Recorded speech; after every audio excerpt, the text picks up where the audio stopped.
Chapter 30. Sir William stayed only a week at Hunsford, but his visit was long enough to convince him of his daughter's being most comfortably settled, and of her possessing such a husband and such a neighbour as were not often met with. While Sir William was with them, Mr. Collins devoted his morning to driving him out in his gig and showing him the country. But when he went away, the whole family returned to their usual employments, and Elizabeth was thankful to find that they did not see more of her cousin by the alteration, for the chief of the time between breakfast and dinner was now passed by him, either at work in the garden or in reading and writing, and looking out of the window in his own book-room, which fronted the road. The room in which the ladies sat was backwards. Elizabeth had at first rather wondered that Charlotte should not prefer the dining parlour for common use. It was a better-sized room and had a more pleasant aspect. But she soon saw that her friend had an excellent reason for what she did, for Mr. Collins would undoubtedly have been much less in his own apartment, and they sat in one equally lively, and she gave Charlotte credit for the arrangement. A gig. Out in his gig. Oh, okay, thank you. From the drawing room, they could distinguish nothing in the lane, and were indebted to Mr. Collins for the knowledge of what carriages went along, and how often especially Mr. Borg drove by in her phaeton, which he never failed coming to inform them of, though it happened almost every day. She not unfrequently stopped at the parsonage, and had a few minutes' conversation with Charlotte, but was scarcely ever prevailed upon to get out. Very few days passed in which Mr. Collins did not walk to Rosings, and not many in which his wife did not think it necessary to go likewise. Until Elizabeth recollected that there might be other family livings to be disposed of, she could not understand the sacrifice of so many hours. Now and then they were honoured with a call from her ladyship, and nothing escaped her observation that was passing in the room during these visits. She examined into their employments, looked at their work, and advised them to do it differently, found fault with the arrangement of the furniture, or detected the housemaid in negligence, and if she accepted any refreshment, seemed to do it only for the sake of finding out that Mrs. Collins' joints of meat were too large for her family. Elizabeth soon perceived that though this great lady was not in commission of the peace of the county, she was a most active magistrate in her own parish, the minutest concerns of which were carried to her by Mr. Collins, and whenever any of the cottagers were disposed to be quarrelsome, discontented, or too poor, she sallied forth into the village to settle their differences, silence their complaints, and scold them into harmony and plenty. The entertainment of dining at Rosings was repeated about twice a week, and allowing for the loss of Sir William, and there being only one card table in the evening, every such entertainment was the counterpart of the first. Their other engagements were few, as the style of living in the neighbourhood in general was beyond Mr. Collins' reach. This, however, was no evil to Elizabeth, and upon the whole she spent her time comfortably enough. There were half hours of pleasant conversation with Charlotte, and the weather was so fine for the time of year that she had often great enjoyment out of doors. Her favorite walk, and where she frequently went while the others were calling on Lady Catherine, was along the open grove, which edged that side of the park, where there was a nice, sheltered path, which no one seemed to value but herself, and where she felt beyond the reach of Lady Catherine's curiosity. In this quiet way, the first fortnight of her visit soon passed away. Easter was approaching, and the week preceding it was to bring an addition to the family at Rosings, which in so small a circle must be important. Elizabeth had heard soon after her arrival that Mr. Darcy was expected there in the course of a few weeks, and though there were not many of her acquaintances whom she did not prefer, his coming would furnish one comparatively new to look at it in their Rosings parties, and she might be amused in seeing how hopeless Miss Bingley's designs on him were. By his behaviour to his cousin, for whom he was evidently destined by Lady Catherine, who talked of his coming with the greatest satisfaction, spoke of him in terms of the highest admiration, and seemed almost angry to find that he had already been frequently seen by Miss Lucas and herself. His arrival was soon known at the parsonage, for Mr. Collins was walking the whole morning within view of the lodges opening into Hunsford Lane, in order to have the earliest assurance of it, and after making his bow as the carriage turned into the park, hurried home with the great intelligence. On the following morning he hastened to Rosings to pay his respects. There were two nephews of Lady Catherine to require them, for Mr. Darcy had brought with him a Colonel Fitzwilliam, the younger son of his uncle Lord. The little scores are probably for the words. I don't know, but maybe it's for the words that maybe were cancelled in the original book. I don't know. And to the great surprise of all the party, when Mr. Collins returned, the gentlemen accompanied him. Charlotte had seen them from her husband's room, crossing the road and immediately running into the other, told the girls what an honour they might expect, adding, "I may thank you, Eliza, for this piece of civility. Mr. Darcy would never have come so soon to wait upon me." Elizabeth had scarcely time to disclaim all right to the compliment before their approach was announced by the doorbell, and shortly afterwards the three gentlemen entered the room. Colonel Fitzwilliam, who led the way, was about 30, not handsome, but in person and address most truly the gentleman. Mr. Darcy looked just as he had been used to look in Hertfordshire, paid his compliments, with his usual reserve, to Mrs. Collins, and whatever might be his feelings toward her friend, met her with every appearance of composure. Elizabeth merely curtsied to him without saying a word. Colonel Fitzwilliam entered into conversation directly with the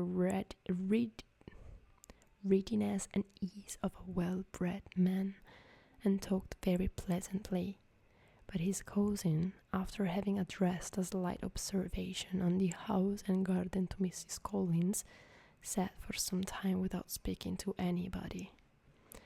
At length, however, his civility was so far awakened as to inquire of Elizabeth after the health of her family. She answered him in the usual way, and after a moment's pause added, My eldest sister has been in town these 3 months. Have you never happened to see her there? She was perfectly sensible that he never had, but she wished to see whether he would betray any consciousness of what had passed between the Bingleys and Jane, and she thought he looked a little confused as he answered that he had never been so fortunate as to meet Miss Bennet. The subject was pursued no farther, and the gentleman soon afterwards went away. Chapter 31. Colonel Fitzwilliam's manners were very much admired at the personage, and the ladies all felt that he must add considerably to the pleasures of their engagements at Rosings.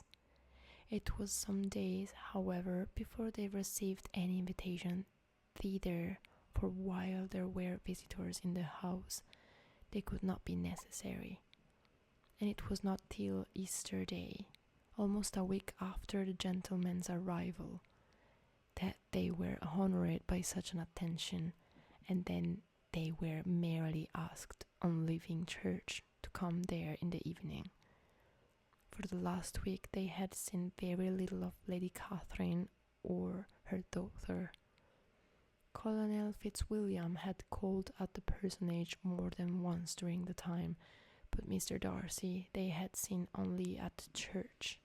The invitation was accepted, of course, and at a proper hour they joined the party in Lady Catherine's drawing room. Her ladyship received them civilly, but it was plain that their company was by no means so acceptable as when she could get nobody else, and she was, in fact, almost engrossed by her nephews, speaking to them, especially to Darcy, much more than to any other person in the room.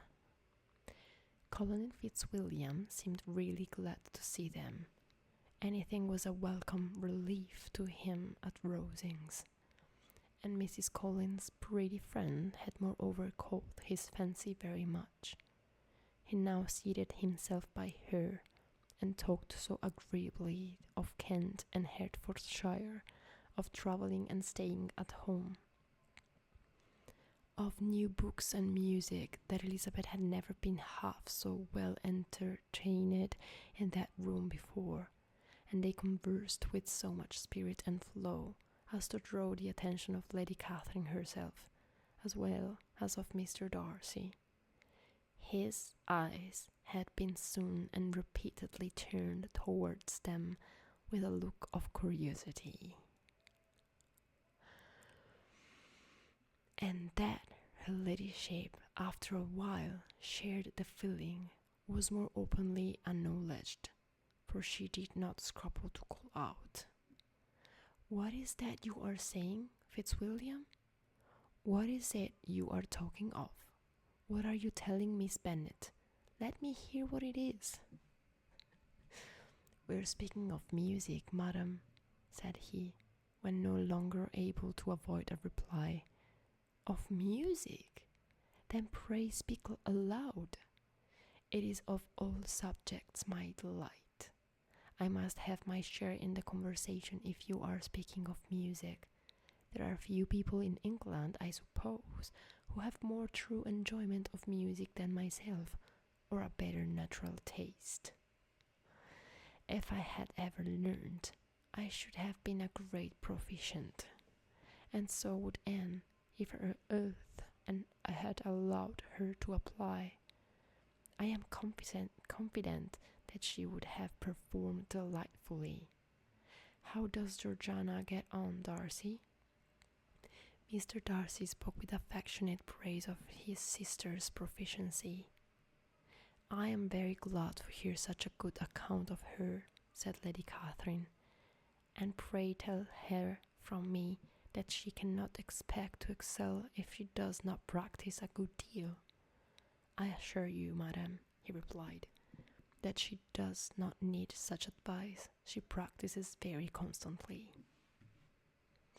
So much the better. It cannot be done too much.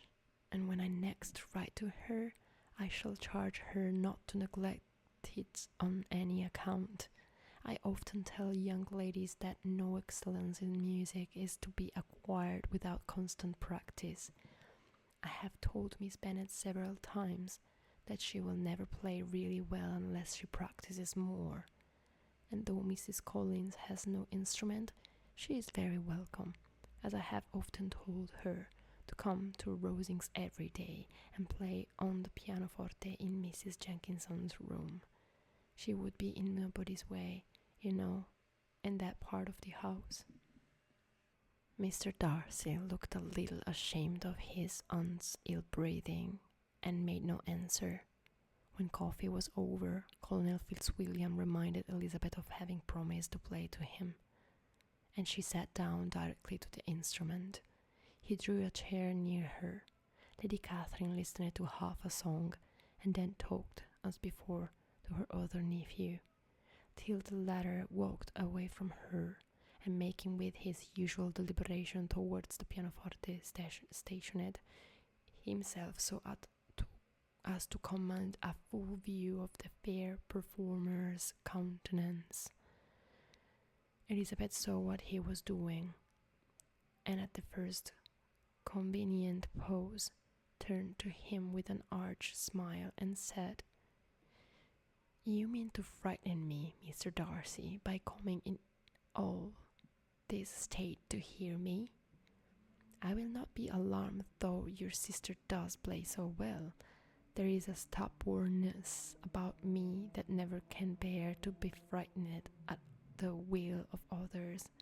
My courage always rises at every attempt to intimidate me." "I shall not say you are mistaken," he replied, "because you could not really believe me to entertain any design of alarming you, and I have had the pleasure of your acquaintance long enough to know that you find great enjoyment in occasionally professing opinions which in fact are not your own." Elizabeth laughed heartily at this picture of herself, and said to Colonel Fitzwilliam, "Your cousin will give you a very pretty notion of me, and teach you not to believe a word I say. I am particularly unlucky in meeting with a person so able to expose my real character in a part of the world where I had hoped to pass myself off with some degree of credit. Indeed, Mr. Darcy, it is very ungenerous in you to mention all that you knew to my disadvantage in Hertfordshire, and, give me leave to say, very impolitic too, for it is provoking me to retaliate, and such things may come out as will shock your relations to hear." "I am not afraid of you," said he, smilingly. "Pray let me hear what you have to accuse him of," cried Colonel Fitzwilliam. "I should like to know how he behaves among strangers." "You shall hear then, but prepare yourself for something very dreadful.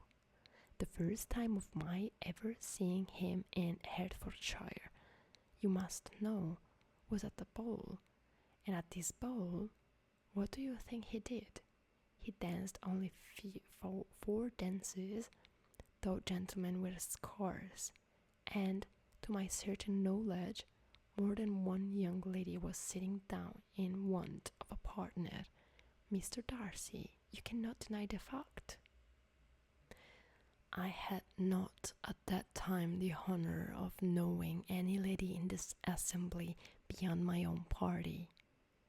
"True, and nobody can ever be introduced in a ball-room. Well, Colonel Fitzwilliam, what do I play next? My fingers wait your orders." "Perhaps," said Mr. Darcy, "I should have judged better had I sought an introduction, but I am ill qualified to recommend myself to strangers." "Shall we ask your cousin the reason of this?" said Elizabeth, still addressing Colonel Fitzwilliam. Shall we ask him why a man of sense and education, and who has lived in the world, is ill qualified to recommend himself to strangers? I can answer your question, said Fitzwilliam, without applying to him. It is because he will not give himself the trouble. I certainly have not the talent which some people possess, said Darcy, of conversing easily with those I have never seen before. I cannot catch their tone of conversation or appear interested in their concerns, as I often see done. My fingers, said Elizabeth, do not move over this instrument in the masterly manner which I see so many women do. They have not the same force or rapidity, and do not produce the same expression. But then I have always supposed it to be my own fault, because I will not take the trouble of practicing. It is not that I do not believe my fingers as capable as any other woman's of superior execution. Darcy smiled and said, You are perfectly right. You have employed your time much better. No one admitted to the privilege of hearing you can think anything wanting. We neither of us perform to strangers. Here they were interrupted by Lady Catherine, who called out to know what they were talking of. She's so annoying. Elizabeth immediately became plain again. Lady Catherine approached, and after listening for a few minutes, said to Darcy, Miss Bennet would not play at all amiss if she practised more, and could have the advantage of a London master. She has a very good notion of fingering, though her taste is not equal to Anne's, and would have been a delightful performer had her health allowed her to learn. Elizabeth looked at Darcy to see how cordially he assented to his cousin's praise, but neither at the moment nor at any other could she discern any symptom of love, and from the whole of his behaviour to Miss de Bourgh she derived this comfort for Miss Bingley, that he might have been just as likely to marry her, and had she been his relation. Lady Catherine continued her remarks on Elizabeth's performance, mixing with them many instructions on execution and taste. Elizabeth received them with all the forbearance of civility, and, at the request of the gentleman, remained at the instrument till her ladyship's carriage was ready to take them all home.